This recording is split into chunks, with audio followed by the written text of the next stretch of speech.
Apollo and Daphne. Apollo loved all life's beauties. One day, at Delphi, he was shooting at targets with his old golden arrows. While he was practicing, young Eros, the winged son of Aphrodite, arrived on the scene looking for a chance to enmesh Apollo in some affair of the earth.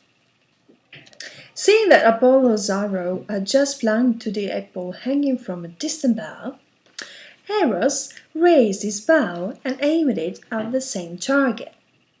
"Leave me alone, little boy, and let me shoot my arrows," said Apollo in annoyance, "and don't be rash enough to try your skill against mine." "I know your arrows never miss, but mine too hit their mark," replied Eros, even more annoyed than Apollo, and with that he opened his wings and flew up onto the slopes of Mount Parnassus. There he drew two arrows from his quiver, one to arouse love and the other to make beloved feel only fear and dislike. With the first arrow he wounded Apollo to the earth, and with the second he shot at the nymph Daphne, daughter of the river Peneus, who happened to be passing by at the moment.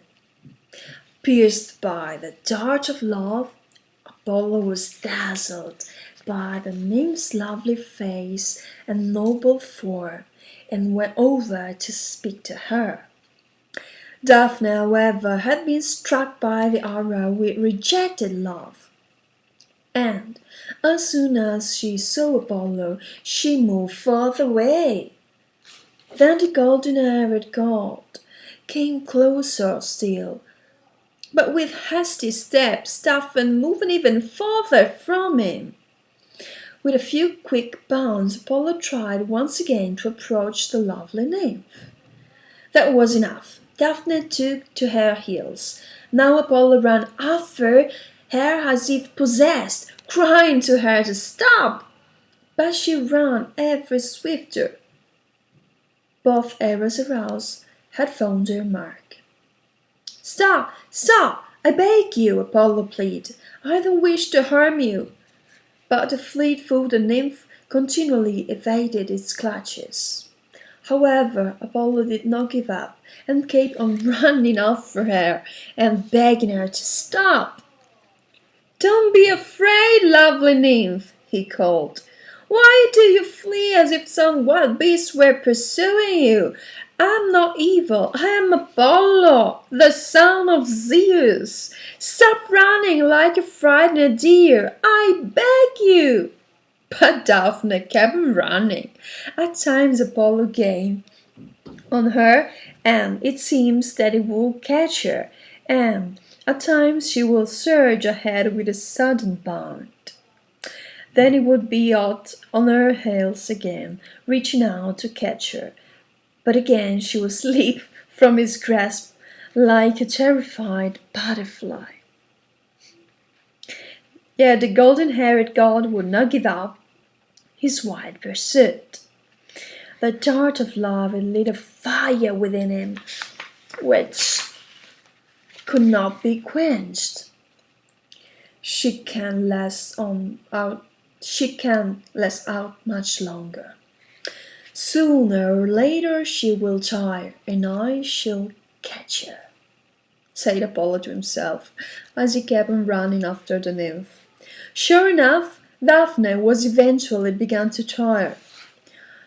Apollo drew nearer and nearer to her. Now he was stretching out his hands. Now he was about to charge her. Now she was almost in his grasp.